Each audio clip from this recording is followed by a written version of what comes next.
Career booster के इस YouTube class में आप सभी का मोस्ट वेलकम।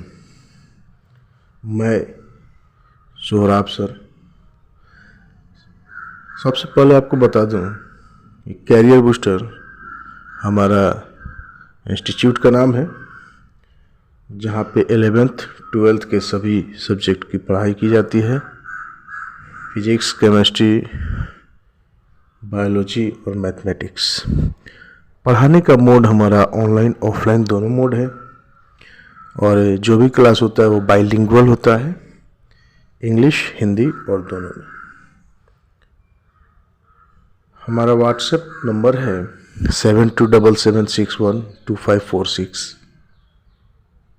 किसी प्रकार के क्वेश्चन के लिए या किसी प्रकार के इंक्वायरी के लिए आप इस नंबर पे व्हाट्सएप कर सकते हैं, या फिर हमारे पेड क्लास से जुड़ने के लिए इस नंबर पे व्हाट्सएप कर सकते हैं। या यदि आप क्लास के पीडीएफ को प्राप्त करना चाहते हैं जो कि फुली एचडी क्वालिटी में होता है, तो हमारे पेड बैच से आप जुड़ के सभी सब्जेक्ट के सभी चैप्टर्स के पीडीएफ को प्राप्त कर सकते हैं। चलिए, तो मुख्य रूप से आज की क्लास में हम लोग 12th के केमिस्ट्री पे चर्चा करेंगे। आज पहला क्लास है। आज से हम लोग 12th के केमिस्ट्री को शुरू कर रहे हैं, और मैं समस्त पाठ्यक्रम को पढ़ाऊंगा, पूरा फुल सिलेबस कवर करूंगा। बस आप हमारे प्लेलिस्ट से जुड़े रहें, हमारे सीरीज वीडियो को देखते रहें। मैं 12th क्लास के सभी चैप्टर को पढ़ाऊंगा सीरीज वीडियो के माध्यम से। आप देखना ना भूलें, हमारे इस YouTube चैनल पे बने रहें। जब भी वीडियो अपलोड हो आप पूरा वीडियो को ध्यान से देखें, और बताई गई सभी बातों को आप अपने हाथ से नोटबुक पर लिख दें, क्योंकि जो चीज़ें आप नोटबुक पे एक बार लिख देते हैं वो आपके दिमाग में बैठ जाता है। चलिए, तो इसी के साथ शुरू करते हैं 12th के केमिस्ट्री को।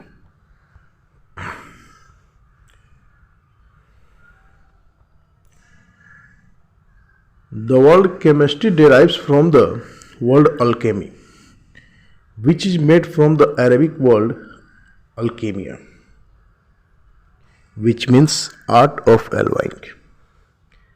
केमिस्ट्री शब्द की उत्पत्ति अल्केमी शब्द से हुई है, जो अरबिक अल्कीमिया से बना है, जिसका अर्थ होता है धातु बनाने की कला।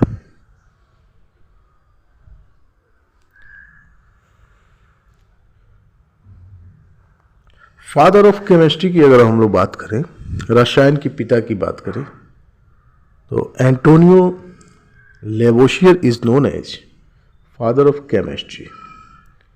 एंटोनियो लेवोशियर को रसायन का पिता माना गया है। सामने चित्र में आप देख सकते हैं, यही है वो महान व्यक्ति एंटोनियो लेवोशियर, जिन्हें रसायन के पिता का ख्याति प्राप्त है। इनके बारे में अगर बात करें तो एंटोनियो लेवोशियर एक फ्रेंच केमिस्ट थे, जिनका जीवन काल 1743 से 1794 रहा है, और he was also discoverer of oxygen and silicon. वो ऑक्सीजन तथा सिलिकॉन की खोजकर्ता भी रहे।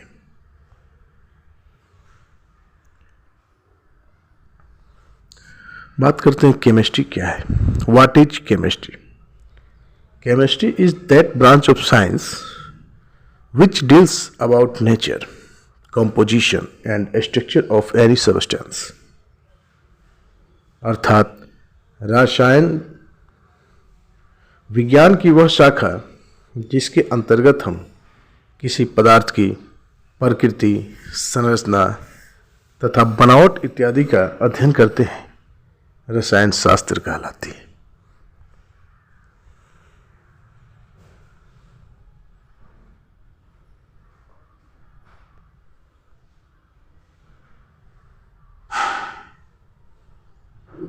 चलिए, इस स्लाइड में हम लोग चर्चा करेंगे रसायन की शाखाओं पे, अर्थात branches of chemistry.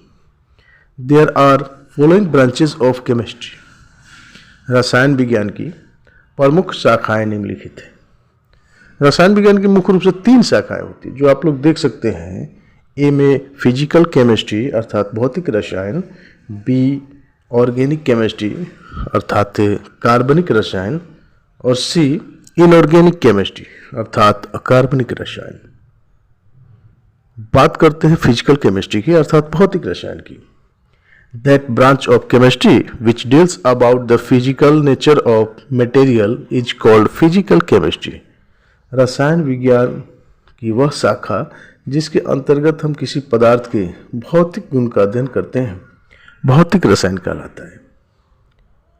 Organic chemistry की बात करें अर्थात कार्बनिक रसायन की, that branch of chemistry in which we study about carbon and its compound is called organic chemistry. रसायन विज्ञान की वह शाखा जिसके अंतर्गत कार्बन तथा उसके यौगिकों का अध्ययन करते हैं उसे कार्बनिक रसायन कहते हैं। इनऑर्गेनिक केमिस्ट्री अर्थात अकार्बनिक रसायन, that branch of chemistry in which we study about compound other than that of carbon is called inorganic chemistry. रसायन विज्ञान की वह शाखा जिसके अंतर्गत हम कार्बन को छोड़कर अन्य सभी तत्वों के यौगिकों का अध्ययन करते हैं, अकार्बनिक रसायन कहलाती है। थोड़ा सा टाइपिंग मिस्टेक है, उस पर आप लोग ध्यान दे दीजिएगा।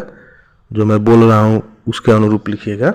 रसायन विज्ञान की वह शाखा जिसके अंतर्गत हम कार्बन को छोड़कर अन्य सभी तत्वों के यौगिकों का अध्ययन करते हैं, अकार्बनिक रसायन कहलाती है।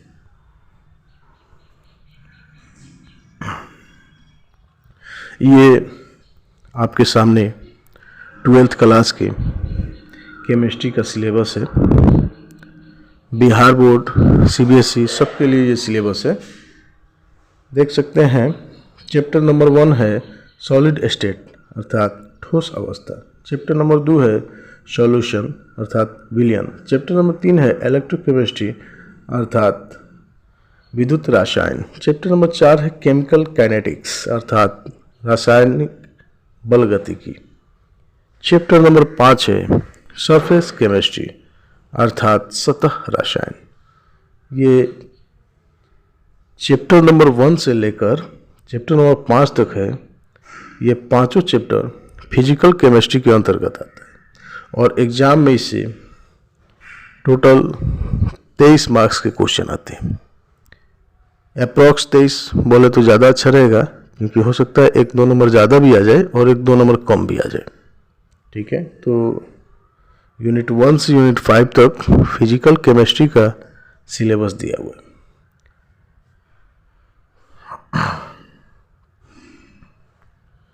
यूनिट 6 की बात किया जाए तो यूनिट 6 है general principle and process of isolation of elements, तत्वों के पृथक्करण की विधियां एवं सामान्य सिद्धांत।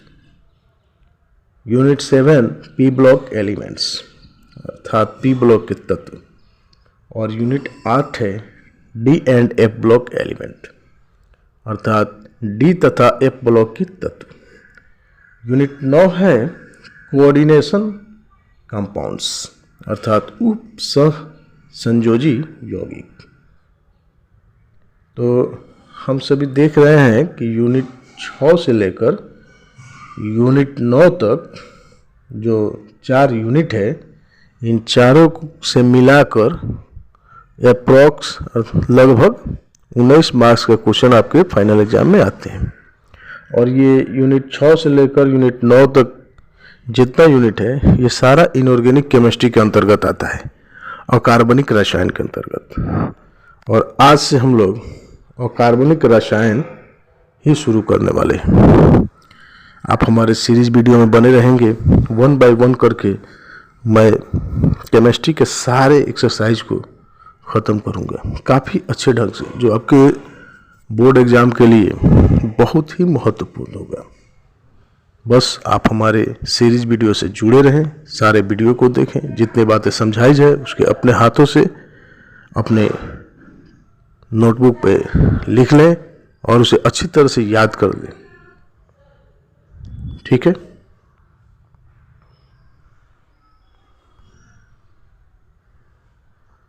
चलिए तो आज शुरू करते हैं हम लोग 12th क्लास के इनऑर्गेनिक केमिस्ट्री अर्थात 12th क्लास के अकार्बनिक रसायन को। ये 12th इनऑर्गेनिक केमिस्ट्री में आपको ये सभी चैप्टर पढ़ने हैं। Chapter number 6 general principle and process of isolation of elements अर्थात तत्वों के पृथक्करण की विधियां एवं सामान्य सिद्धांत। Chapter number 7 P block elements अर्थात पी ब्लॉक के तत्व। Chapter number 8 D and F block elements अर्थात डी तथा एफ ब्लॉक के तत्व। और चैप्टर नंबर 9 कोऑर्डिनेशन कंपाउंड अर्थात उपसह।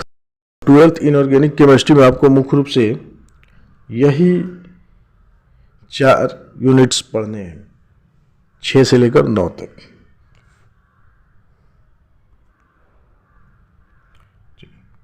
तो आज के क्लास में हम लोग शुरू करते हैं general principle and processes of isolation of elements यानी तत्वों के पृथक्करण की विधियां एवं सामान्य सिद्धांत, जो कि यूनिट 6 है 12th क्लास के और इनऑर्गेनिक केमिस्ट्री के अंतर्गत आता है।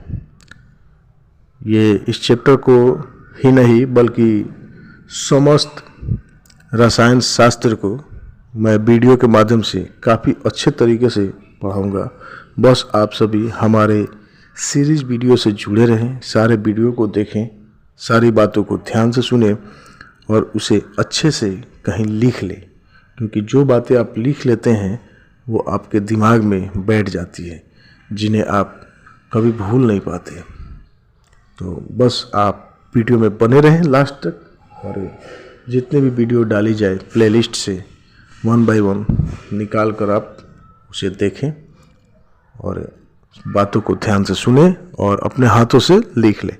यदि वीडियो अच्छा लगे, आपके लिए लाभदायक लगे, बेनिफिशियल लगे तो आप इसे लाइक, शेयर और सब्सक्राइब करें। ठीक है, तो आज शुरू करते हैं हम लोग 12th केमिस्ट्री के चैप्टर नंबर 6 जो कि इनऑर्गेनिक केमिस्ट्री है और चैप्टर का नाम है general principles and process of isolation of elements तत्वों के पृथक्करण की विधियां एवं सामान्य सिद्धांत। इसमें पहला टॉपिक है टाइप्स ऑफ मेटल्स। पहला टॉपिक है टाइप्स ऑफ मेटल्स। तो there are 2 types of elements. There are 2 types of elements given below. तत्व 2 प्रकार के होते हैं जो नीचे दिए गए हैं, है ना। यहाँ there are 2 types of elements जो है ना, ये आप लोग बना लीजिएगा। There are 2 types of metals अर्थात धातु 2 प्रकार के होते हैं। ठीक है, first reactive metals and second unreactive metals. तो चर्चा करते हैं रिएक्टिव मेटल्स पे अर्थात क्रियाशील धातु। मतलब हम लोग देखें कि जितने भी मेटल्स होते हैं हमारे आसपास सराउंडिंग में जितने सारे मेटल्स हैं वो 2 प्रकार के होते हैं। या तो वो रिएक्टिव मेटल्स होंगे अर्थात क्रियाशील धातु होंगे, या फिर अनरिएक्टिव मेटल्स होंगे अक्रियाशील धातु होंगे। तो बात करते हैं रिएक्टिव मेटल्स क्या है। Those metals which are not found in nature in their original state are called reactive metal. वैसे धातु जो प्रकृति में अपने मूल रूप में नहीं पाए जाते हैं क्रियाशील तत्व कहते हैं। एज फॉर एग्जाम्पल लोहा, कॉपर। कहने का अर्थ है कि ये जो क्रियाशील धातु होते हैं ये प्रकृति में मूल रूप से नहीं पाए जाते हैं। क्यों नहीं पाए जाते हैं? इसलिए क्योंकि ये हमेशा क्रिया करते रहते हैं। ये दूसरे धातु से मिलके यौगिक के रूप में उपस्थित होते हैं। जैसे लोहा है तो लोहा प्रकृति में मुक्त रूप से नहीं पाया जाता है, वो प्रकृति में स्थित ऑक्सीजन से क्रिया करके और लोहे के ऑक्साइड के रूप में उपस्थित रहता है। तो इस प्रकार हम लोग कह सकते हैं those metals which are not found in nature in their original state are called reactive metals। अर्थात वैसे धातु जो प्रकृति में अपने मूल रूप में नहीं पाए जाते हैं क्रियाशील धातु कहलाते हैं। As for example ferrous, copper, dash dash dash etc। Unreactive metals यानी अक्रियाशील धातु, तो जस्ट इसका अपोजिट हो जाएगा। Those metals which are found in nature in their original form are called unreactive metals. अर्थात वैसे धातु जो प्रकृति में मूल अवस्था में पाए जाते हैं अक्रियाशील धातु कहते हैं। कहने का अर्थ है कि ये ऐसे धातु होते हैं जो अपने मूल रूप में प्रकृति में पाए जाए, उन्हें अक्रियाशील धातु कहते हैं। ये काफ़ी कम रिएक्शन करते हैं, अभिक्रिया करते हैं। As for example gold, silver, सोना, चांदी।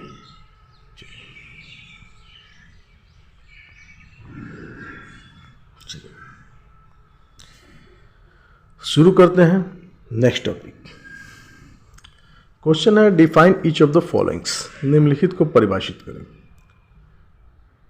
1 मिनरल्स खनिज, और अयस्क, गैंग अशुद्धि, फ्लक्स और स्लैग। ये काफ़ी इंपॉर्टेंट क्वेश्चन है और हर एक साल बोर्ड एग्जाम में पूछा जाता है। ये 5 मार्क्स में आता है। डिफाइन द फॉलोइंग टर्म्स और सबका नाम दे देगा, या ऐसे करेगा कि define any 5 of the followings, ये 5 दे देगा। उसमें 1-2 बाहर से भी दे देगा, कुछ दूसरा चैप्टर से, है ना। मतलब कुल मिला के अगर बात करें तो ये काफ़ी वेरी वेरी इंपॉर्टेंट क्वेश्चन है आपके बोर्ड एग्जाम के लिए, है ना। ये कुछ टर्म्स है जिसको डिफाइन करना है। तो आइए 1 बाय 1 डिस्कस करते हैं। पहला है मिनरल्स, हिंदी में इसको खनिज कहते हैं। डायग्राम में आप देख सकते हैं कि यहाँ 2 फिगर बना हुआ है, ठीक है। एक सीने बार है और बगल में शुद्ध पारा है। मुख्य रूप से होता क्या है कि धातु को जिस रूप में हम लोग उपयोग करते हैं प्रकृति में वो उस रूप में नहीं पाया जाता है। प्रकृति में वो दूसरे रूप में पाए जाते हैं। अर्थात यहाँ साइड में आप जो शुद्ध पारा देख रहे हैं, प्योर मरकरी, इसको हम लोग यूज करते हैं, लेकिन ये प्रकृति में सीने बार के रूप में होता है ना। तो ये जो सीने बार आप देख रहे हैं इसे हम लोग कहते हैं मिनरल्स, अर्थात खनिज, है ना। और खनिज अर्थात मिनरल्स जिसे हम लोग सीने बार कह रहे हैं, उस सीने बार से हम लोग को क्या प्राप्त होता है? शुद्ध पारा, है ना। तो इस प्रकार हम लोग मिनरल्स को डिफाइन कर सकते हैं। मिनरल्स को हम लोग डिफाइन कर सकते हैं कि compound of metal present inside the earth are called minerals. धातु के यौगिक पृथ्वी के अंदर, ये टाइपिंग मिस्टेक है, आप लोग लिख लीजिएगा, जो मैं बोल रहा हूँ वो लिखिएगा। धातु के अंदर पृथ्वी के यौगिक जिस रूप में पाए जाते हैं उन्हें खनिज कहते हैं, ठीक है। मतलब ये सीने बार है, ये पृथ्वी के अंदर पाया जाता है और ये पारा का खनिज है। तो सीने बार को हम लोग क्या कहेंगे? खनिज कहेंगे। तो इस प्रकार खनिज का परिभाषा हो जाएगा कि धातु के यौगिक पृथ्वी के अंदर जिस रूप में पाए जाते हैं उन्हें खनिज कहते हैं। As for example zinc blende, cinnabar. ये देखिए नेक्स्ट फिगर में, ये कॉपर पाइराइट है और ये शुद्ध तांबा। तो हम लोग जनरल लाइफ में, सामान्य जीवन में शुद्ध तांबा को ही इस्तेमाल करते हैं, लेकिन ये पृथ्वी के रूप में पाया कैसे जाता है? तो कॉपर पाइराइट की तरह, कॉपर पाइराइट की तरह। तो इसी कॉपर पाइराइट से शुद्ध तांबा हम लोग को मिलता है। इसी कॉपर पाइराइट से हम लोग को शुद्ध तांबा मिलता है। तो कॉपर पाइराइट को हम लोग खनिज कहते हैं। इस प्रकार हम लोग डिफाइन कर सकते हैं कि पृथ्वी के अंदर धातु जिस रूप में पाया जाता है उसे धातु के खनिज कहते हैं। चलिए दूसरा डेफिनेशन है ओर्स, अर्थात अयस्क। Those minerals in which percentage of metal is high and can extracted easily and economically are called ores. वे खनिज जिनमें धातु की प्रतिशत अधिक हो तथा उन्हें आसानी से एवं सस्ते में प्राप्त किया जा सके, अयस्क कहते हैं। अभी हम लोग देखें कि धातु पृथ्वी के अंदर जिस रूप में पाया जाता है उसे हम लोग खनिज कहते हैं। तो हो सकता है किसी खनिज में धातु की मात्रा बहुत अधिक हो, किसी खनिज में धातु की मात्रा बहुत कम हो सकता है किसी खनिज से धातु निकालने की प्रक्रिया काफ़ी मुश्किल हो सकता है किसी खनिज से धातु आसानी से प्राप्त किया जा सकता हो। है ना। तो इसी तरह से वैसे खनिज जिनमें धातु की मात्रा बहुत अधिक हो तथा उन्हें आसानी से प्राप्त कर लिया जाए, उन्हें हम लोग क्या कहते हैं, अयस्क कहते हैं। उन्हें क्या कहते हैं हम लोग, अयस्क कहते हैं, है ना। तो यहाँ से एक निष्कर्ष निकलता है कि सभी अयस्क खनिज होते हैं, सभी अयस्क खनिज होते हैं, है ना। परंतु ऐसा जरूरी नहीं है कि सभी खनिज अयस्क हो। That means all ores are mineral, but it is not necessary to be all minerals ore। ठीक है, चलिए नेक्स्ट टर्म्स जो है गैंग। नेक्स्ट टर्म्स है गैंग। तो गैंग क्या होता है, the impurities present in ores are called gangue. अयस्कों में मिलने अशुद्धियों को गैंग कहते हैं। अयस्क में मुख्य रूप से धातु ही नहीं रहता है, धातु के साथ साथ कुछ अशुद्धि भी रहता है, तो उन्हीं अशुद्धियों को हम लोग क्या कहते हैं, गैंग कहते हैं। नेक्स्ट है फ्लक्स। फ्लक्स फ्लक्स का डेफिनेशन देखते हैं पहले। Extra material which mixed with ore in the metallurgy process are called flux. धातु कर्म की प्रक्रिया में अयस्कों के साथ मिलाने वाले बाहरी पदार्थ को फ्लक्स कहते हैं। ठीक है, अब समझेंगे इसे। सपोज करते हैं कि हमें किसी खनिज से किसी धातु को प्राप्त करना है, तो हम इसे करने के लिए क्या करते हैं, उस खनिज में बाहर से कुछ पदार्थ मिलाते हैं, बाहर से कुछ पदार्थ मिला देते हैं, और जो पदार्थ को हम लोग मिलाते हैं उसी को हम लोग फ्लक्स कहते हैं। कैसे मिलाते हैं, कब मिलाते हैं, क्यों मिलाते हैं, ये सारा हम लोग धातु कर्म प्रक्रिया में आगे के स्लाइड में, आगे के चैप्टर में डिस्कस करेंगे। नेक्स्ट पॉइंट है स्लैग, धातुमल। धातुमल, the unwanted material which are obtained during the metallurgical process are called slag। धातु कर्म की प्रक्रिया के दौरान प्राप्त होने वाले अवांछनीय पदार्थ को धातुमल कहते हैं। देखिए मुख्य रूप से क्या होता है, यदि हम किसी खनिज से कोई धातु निकालने का धातु कर्म प्रक्रिया कर रहे हैं, तो ऐसा नहीं है कि उस प्रक्रिया से सिर्फ हमको धातु ही मिलेगा। धातु के साथ साथ हमें कुछ ऐसे पदार्थ भी मिलते हैं जिनकी हमें ज़रूरत नहीं है ना, जो अनवांटेड होता है, जो अवांछनीय होता है, तो उन पदार्थों को हम लोग स्लैग कहते हैं। ठीक है, कैसे ये स्लैग निकलता है, क्या होता है, फिर इसको कैसे रिमूव करते हैं, ये सारा हम लोग डिस्कस करेंगे आगे के स्लाइड में।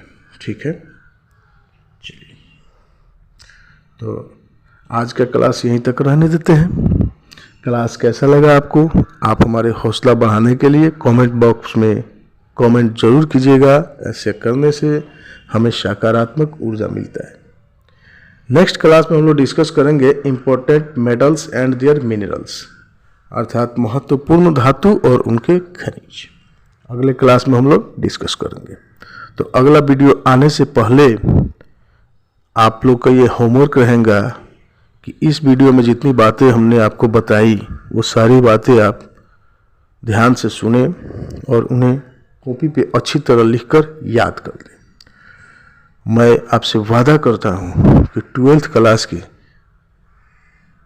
केमिस्ट्री के हर एक अध्याय का एक एक बिंदु आपको समझाऊंगा।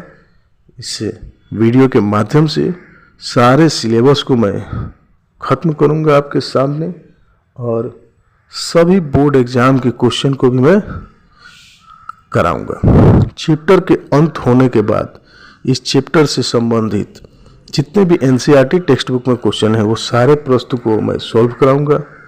बिहार बोर्ड में जितने प्रश्न पूछे गए हैं गत वर्षों में सबको मैं सॉल्व कराऊंगा, और सभी इम्पोर्टेंट ऑब्जेक्टिव भी मैं आपको पढ़ाऊंगा।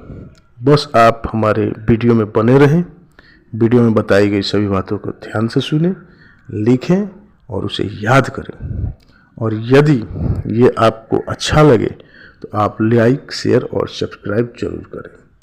ठीक है, इसी के साथ आज का क्लास खत्म।